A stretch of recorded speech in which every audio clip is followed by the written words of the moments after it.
information yet, but it does look like Cyprus and Malta are coming off the green list, Eoghan. If that does prove to be the case, is it surprising that it's taken until now, given for how long the infection rates have been creeping up there? Well, it's surprising that we're still dealing with a green list at all of that size, because the rest of international travel is a little bit more complex than something that the government can issue guidance on within Dublin. It has to follow an international model, and the international model is being followed by the international aviation industry, following the European Centre of Disease Control standards. They had no choice because there was no guidance until a fortnight ago from Dublin. So what is happening is almost a parallel reopening of international travel, completely disjointed from the green list. There were 15,200 passengers through Dublin Airport on the peak day last week, and only 9 of the 112 flights out of Dublin tomorrow, and the same in the other direction, are going to green list countries.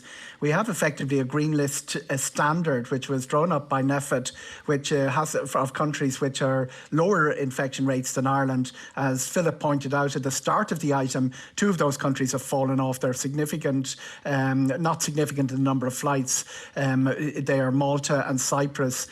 We have Italy and Greece still in there. But if you were to apply, for instance, the European standard, which is a debate which took place within Cabinet the last time, may be taking place again, there would be 20 countries in that list, including some significant countries like Germany and like the UK.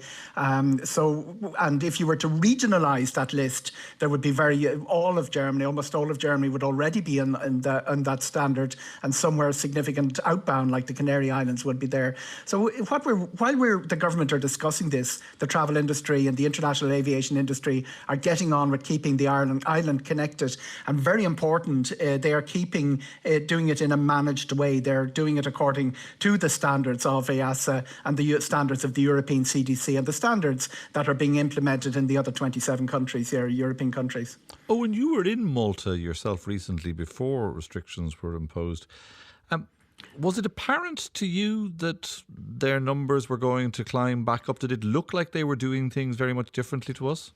Not differently at all, but what was apparent, and this is very, very interesting, was the debate was there, but it was on a separate level. They had got their total deaths have been 8 since the beginning, still are there, and they were saying, okay, we're going to reopen, get our island connected again, very important for them. As for us, we keep connected, and they were going to watch what happened. 3 days after I was there, the first imported case, a returning Maltese resident from Amsterdam, arrived. But as would be very familiar to listeners, the big explosion of cases came out of one event. It was a pool party in a hotel. They got, with a small population, that pushed them off not only the Irish list, but way, way down, almost to the bottom of the class. And that is what we're seeing across Europe. Explosions, clusters. As Mike Ryan explained earlier in Sarah McInerney's programme, when you keep the virus under pressure, it stays quiet. When you release it, it explodes again, and that's been happening on a regional and on a localised basis.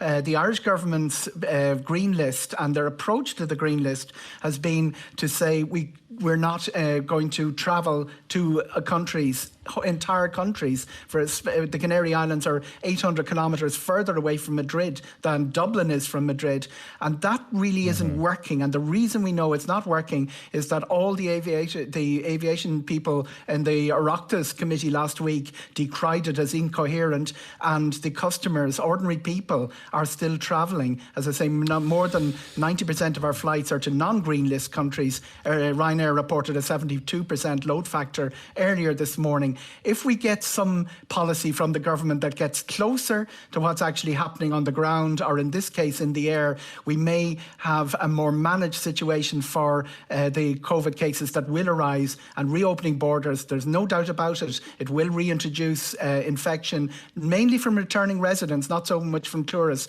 But we need something that's closer to reality to emanate from the Cabinet meeting this afternoon. Eoghan, thank you very much.